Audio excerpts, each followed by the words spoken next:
We're good. Yeah, we're good. We're good actually now. Okay, well, he's recording, so we have the whole thing. And I can send it to you or upload it or do whatever. Thank you. No problem. Thank you so much. Next, I would like to move to our current items and updates. Today, we have two presentations. Our first presentation is from Jessica, all right, who's here, the director of our Tempe Public Libraries, on how the library promotes education, youth, and services, and promotes workforce development here in our city. Jessica, welcome to the meeting. Thank you, Councilmember Hodge. And hello to council members and committee and Jason. Thank you so much for letting me come in to highlight some of the library's programs and services that support education, youth development, and workforce readiness for the Tempe community. So as the council member mentioned, I am Jess Cheapetus, and I am the Deputy Director of Community Services leading Tempe Public Library, aka Library Director. And you already know about a lot of the materials that the library has to offer, the books, the CDs, the DVDs, the seeds, all that kind of stuff. But here are some highlights, and let me emphasize these are just highlights of what else we offer to support specifically what this committee is interested in. So we'll get started here with the education. I'm highlighting 3 of our in-person services and 1 virtual service supporting youth education, our Storytime, Page Turners, Code Club, and Brain Fuse. So Storytime. We have 4 story times a week, which is a crucial first step for those early learning skills, getting kids familiar with books, with reading, with the pleasure and enjoyment, and with spending time with each other. As you can see in this photo from our recent Halloween story time, our story times are packed. We had 150 people attending this one. And so this is where the talk, sing, read, write, play elements outlined by the Every Child Ready to Read can be learned by the children and their parents, which is a really crucial element as well, making sure that you get the parents involved in the child's early education. And librarians share stories, engage the children with illustrations, and beginning print awareness, songs, movements, lots of getting up and moving around because little bodies are very wiggly, letters, felt board activities, and more. The story times all end with chance for everyone to socialize and play with the toys that we have. And each story time, as you can see on this slide, is geared for different ages. And we have an evening story time for caregivers who may work a 9-to-5 job and are unable to come in during the day, or who like a little bit quieter and less overwhelming. That's getting ready for bedtime, so it's kind of a chill story time, as it were. And then our next one, we've got Page Turners. So this is a program in partnership with the Barrett Honors College that ASU started back in 2014 and pairs elementary students with college-age tutors to meet weekly and develop their reading comprehension and fluency skills. So we currently have 14 pairs, and it makes a really amazing connection because not only do the kids get these skills, they get kind of a role model. They get somebody to look up to. And I don't remember, if you remember being a kid, college students were so cool. So having the opportunity for them to connect like that is really valuable and is a great supplement for what Experience Corps is offering in partnership with the local schools. Our next one is Code Club. So Code Club is a library-run coding program meeting weekly to explore a variety of different computer programming languages and logic while creating simple computer games, apps, and websites. No coding experience is required, and beginners are welcome. And we have a bunch of ways that the kids can engage with these, like simple logic games, using the computer, and of course, robots. We do have one of these Sphero bolts, and unfortunately, our youth services manager has played soccer her entire life. So when this comes zipping past the desk, it is always in danger of being kicked across the entire library and smashed to bits. But on a Thursday afternoon, you can see this robot running all over the lower level of the library, which is really exciting because it's been programmed to run this maze. And then my final highlight in the education section is Brain Fuse. Brain Fuse is a service paid for by the Friends of the Tempe Public Library, and anyone with a library card has access to the services available. And so you can see from the image here, you can select a grade level and a topic and are connected immediately with a live tutor. Online, from your house, live tutoring. So grade levels go kindergarten through college, and the service includes FAFSA support, which I know is a big issue as you're looking to getting into college, making sure that you can afford to go. So we already have that through College Connection, but if you need help at home at 9 p.m., Brain Fuse has got you. They also have reading labs, writing labs. You can upload documents and get feedback on a paper within a business day, and then have things like practice tests for the ACT or the GED or flashcards on a huge variety of subjects. and then on to youth development. So in this section, I focus more on our kind of teen tween users with the after-school programming that we offer that's either youth-led or is co-created with the staff in the space. So first one, our Mind Body Mondays. These are our health and physical wellness programs that focus using mindfulness and compassion-focused approach to support teens as their bodies and brains are kind of developing incredibly rapidly. Hormones are a son of a gun, so making sure that they have the support that they need, using gentle movements and breathing exercises, strategies to manage stress and anxiety means that they can be more comfortable self-regulating or de-escalating when situations are really intense.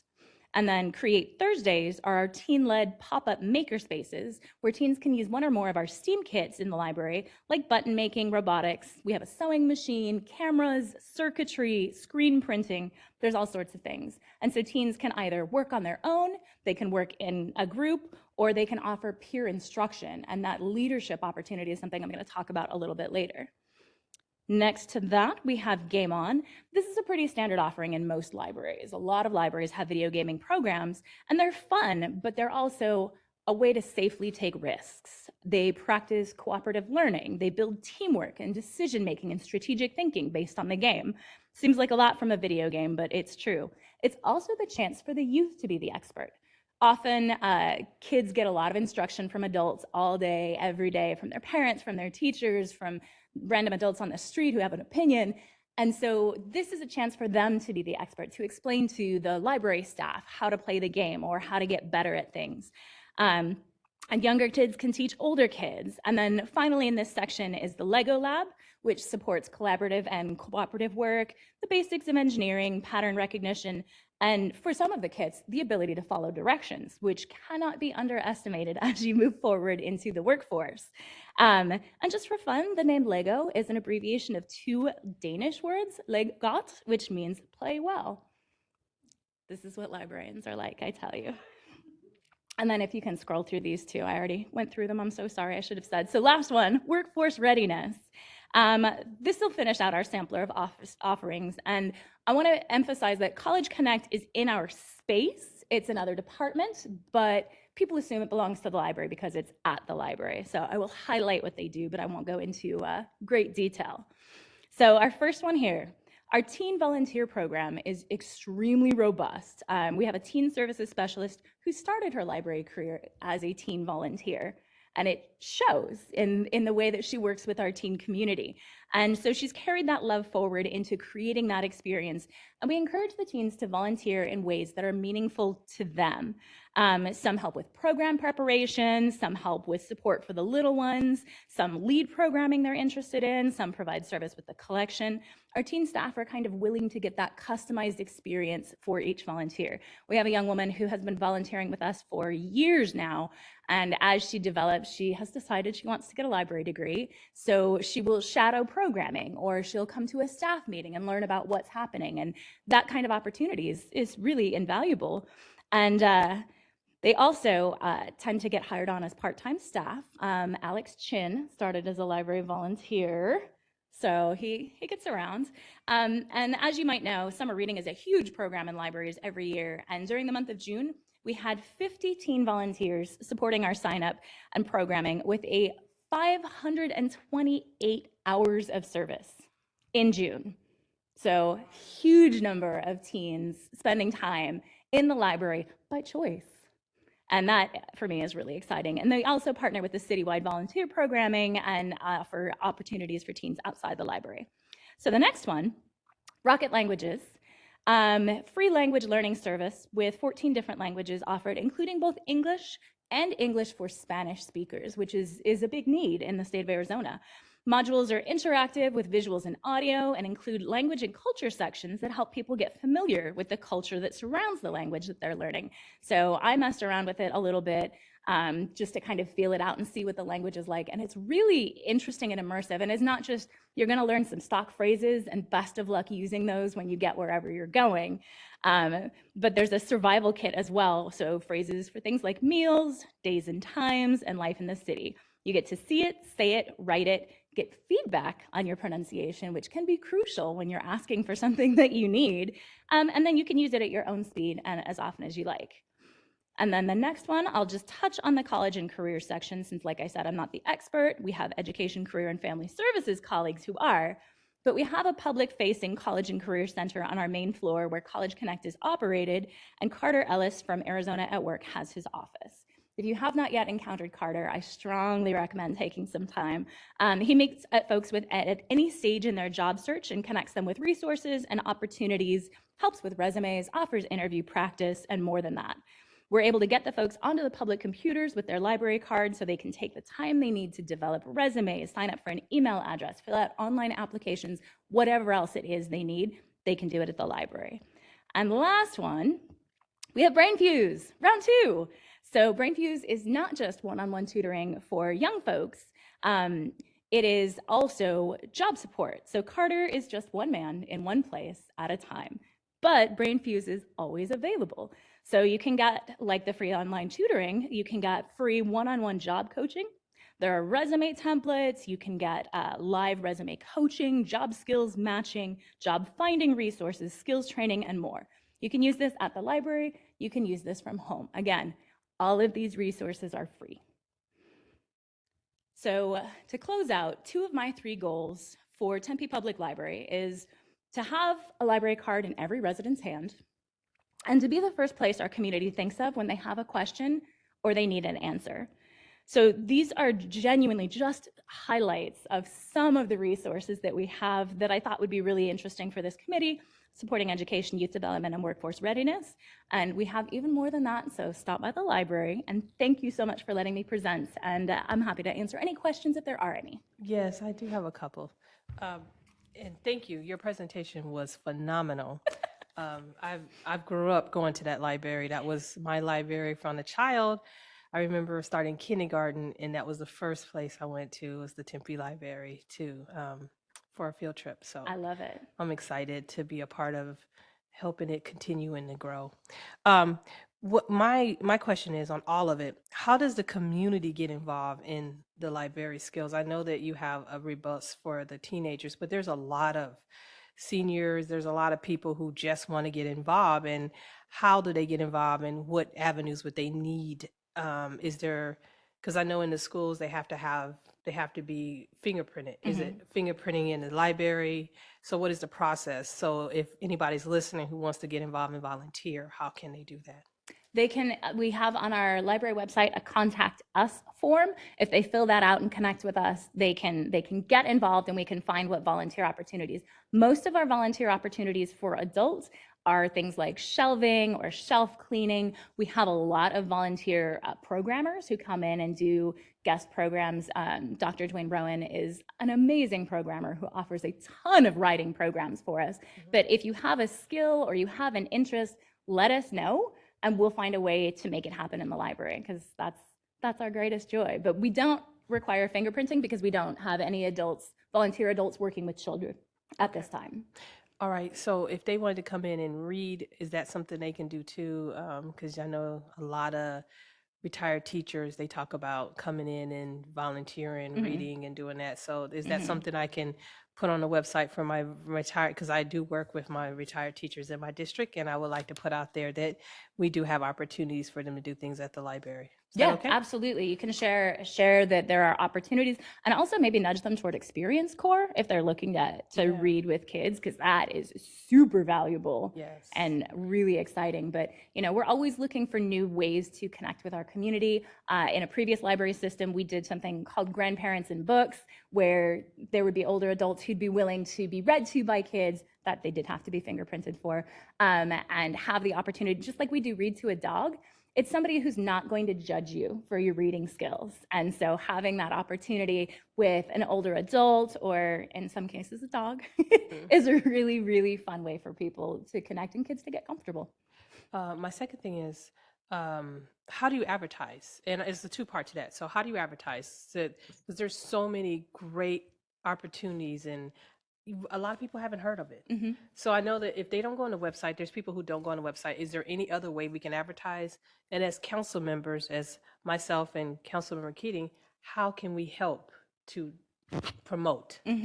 That is an excellent question, Councilmember Hodge. And one of the biggest challenges we have in the library, like I keep emphasizing, this is just a sampling of what we offer. So how do you offer sips from a fire hose? Because when it comes to the library, we want to blow everybody out of the water with all the things we have, but that can be really overwhelming. So we have flyers that we post in public places. We go out and do outreach, and 2023 is really going to be our year of community connection. So you're not going to be able to avoid the library in the coming year. We're going to be out everywhere at every event that we can get to, but making sure that people know, because it is that referral, like you're saying. It is that specific promotion to say, oh, well, you might like this one thing specifically. And then going from there, we have that entry point into the library that then gets people excited about what we have. Are you working with the schools to give kindergartners their library cards, or first graders? What year are you doing in schools that, like, is it a year that all first graders are getting a card, or all kindergartners? Is it a program going on like that? Is it something that we can help you with to get a program like that? There isn't yet, but it is absolutely a desire. It's something that I did with Sacramento Public, where we got all first graders a card, because one of the goals, the council priorities, is to get everybody reading at grade level by third grade.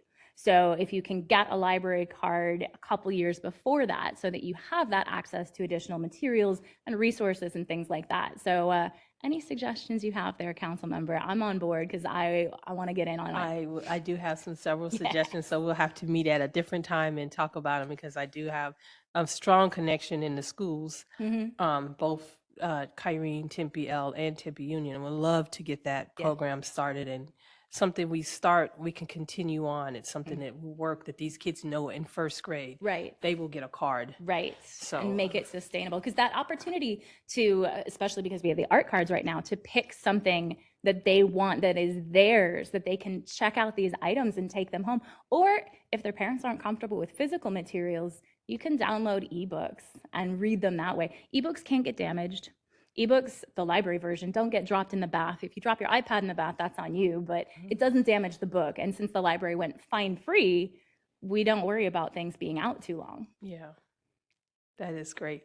And you know what? That's something that they don't know. So maybe you should say that a little bit louder, that there is fine-free. Because I remember when I was a kid, forgetting my library book and having to pay that little bit. It was a small fine, but it was still a fine that I had to go in my piggy bank and pay for. Yep. And there's a lot of shame. Most people have a shame story about when they were a kid and they lost a book, and either the librarian shamed them, or their parents shamed them, or somebody did. We do not charge fines. As of February 14th of this year, Valentine to our community, we stopped charging late fines. If you take something and never return it, we're going to ask you to pay for the item. But if you keep it, it falls under the couch, your kid stashes it under their bed because they love it so much, you're not going to get in trouble for that. Just bring it back. Oh, that sounds so great. Thank you. I have one last question about the coding club. What ages are you looking for in that part? Or is it more geared towards middle school, high school, or is it more geared towards high school? That one is kind of all the school age. So it's 7 or 8 to about 16 based on their interest. Okay, I didn't realize. So when they're that young, 7, 8, what kind of things can they do at that age versus the 16-year-olds? I get that when it comes to coding, but what do you guys do with the 7th and, the 7-year-olds and 8-year-olds at that level? An 8-year-old can program that robot, that Sphero robot, because it's very straightforward. Using the website, it can do like a forward, side, back. It can do words, things like that. So they can understand kind of how, if you put something in a sequence, it's going to work. And then they get that opportunity for trial and error. So if you code the robot and you want it to go somewhere and it doesn't, you get to look back and say, okay, what did I do? How can I change that? Like, I wanted it to go all the way forward and right, but I accidentally put backward in there, and that's what happened and where it went. So there are options for everyone. And, age doesn't necessarily determine skill at coding. That is true. That is so true. It doesn't. So that's another thing we can work with our schools, because I know that several of our school districts have like coding classes, and that would be working perfectly to fit together. So that'll be another offset conversation we can have a little bit later. Councilmember Keene, do you have any questions? Because I'm asking all of them. I apologize. No, you're good. I actually don't have any questions. Thank you very much for the presentation and the great work that you and everyone is doing at the Tempe Library. Thank you, council member. Yeah, we have an amazing team, and I have almost reached 1 year with the library. So Can you tell me how many people you have in your team? 54 are on the email group, Wow. including like our part-time shelvers all the way up through my position. Wow. Hmm. Well, that's something I didn't know. My gosh, A that's lot of people working to make the library amazing. okay. Well, thank you so much for that. Thank you. All right. So we have a little bit of a moment because our next presenter hasn't made it through the door yet. So we're gonna just wait a little bit. That's why. If there's anything else you want to add, Jessica, you have the time. Yeah, why not? Okay. We would love to hear more from you. Well, I'm here. Tempe Public Library, starting in 2023, that is the next year, is going to have 6 book clubs, 6 different book clubs. So we have our great books, which reads classics. We have mystery, which is pretty self-explanatory. We have coffee, tea, and books, who read popular fiction. We are going to be adding a horror book club for people who enjoy reading something scary, where you can't turn off the lights. If you've never read Stephen Graham Jones's The Only Good Indians, that will scare the bejeebers out of you. We have the Friends of Dorothy book club that meets at Brick Road Coffee on the second Tuesdays of the month and reads LGBTQ plus books. And then we're going to be adding one called Found in Translation with a local ASU professor, Keith Brown. He works in the Eastern European Studies area, and he's going to be doing a book club where they talk about the value of translated literature, because with translations, there are 2 authors. There's the original author and there's the translator. And do they translate literally, or do they translate the meaning of the words? So having conversations about that. But we're always looking to add new book clubs. So if there's something that you guys would like to see happen. Is it the book club like monthly? Like there's going to be a different one each month? Yep. So if you actually give me the information, I can highlight each book club in my monthly meeting, my monthly newsletter. You got it. So that would be great to Send have it your your little way. section that I can just say this is what the news is meeting this month. Yeah, I would love that. And then we're also, our writing contest, our annual writing contest is getting ready to launch. And so we publish a book every year from local authors. We have high school, college, and adult level. And we do fiction, nonfiction, and poetry. So if you know writers who are interested in getting involved, we can absolutely get them involved. And then 2024 will be our 10th anniversary. So we're looking to do something good with that as well. And that's in partnership with ASU as well. That'd be nice. Yeah, it's a lot of fun. More reading, more writing. That's the library. Okay. Thank you. Thank you so much. Look like we still don't have him yet. I've emailed him, I've called in, he said he was gonna be here by now, I don't know where else. If you'd like me to contact him again, or? Randy, should we push it to our next meeting, or should we just wait a few more minutes?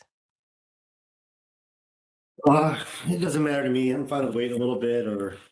I am too. So Let's take a 5-minute recess. My apologies, Councilmember Keating and Councilmember. or what we can do is we can go to we can go to our next thing. We can jump over to, we can come back to that part and go to the new items for consideration. We could just save him for last. So do we have any items for consideration? I know I have a couple. Do you have any, Randy? I Councilman don't have Keating? any. I have a Okay. couple that I want to consider.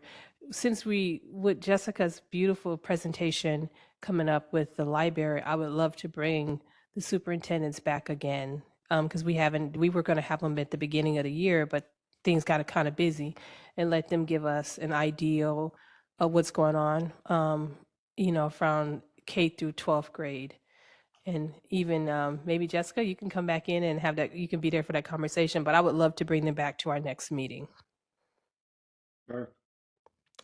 Yeah, that's going to take up some time because each district has their own unique community that they have to educate. So it'd be great for us as council members to hear what is their, what's going on in their community, what we can help with, what we can partner with the city, and just get a post check on how it'll be half point for that semester. So how does that sound to you, Councilmember Keaton? Yeah, I'm fine with that. Okay. So I guess our next one will be about bringing back our superintendents. Yeah. And what is next? Oh, do you have any announcements? Do you have any announcements, Councilmember Keaton? Only that Wednesday is my dog Cersei's 7th birthday. Oh my Can't gosh, believe Cersei's she's 7 gotten already? Are you? old. Oh my Yeah. gosh. I remember the day you got her. Oh wow. Time is flying. Um, Mine is that I have my next breakfast with Burdetta December 3rd at 10 a.m. at the library. So it'd be with Jessica. Woohoo! So anybody would like to come and be educated on safety, public safety, emotional safety, everything. So it's going to be a great time. It's going to be a great panel of people. So I think, Good. yeah. So we can wait a few more minutes. Yeah, we can. So I guess our next meeting date is slated. Are we going to do December 26th? Because that's the day after Christmas. I don't think that's Honestly, going to be, huh? yeah, I'd rather not. I'd rather just wait till January to start back Yeah, up again. yeah, Give the month of but December off. yeah. So we can what day is the third? Let me look at my calendar. We can look at it right now and see when the next third Monday is. Looks like January 30th. That sounds, that's the last Monday. So that sounds good to me. Yeah. So we usually do it on the fourth Monday. Do you want to do it on the fourth Monday or you want to do it on the last Monday?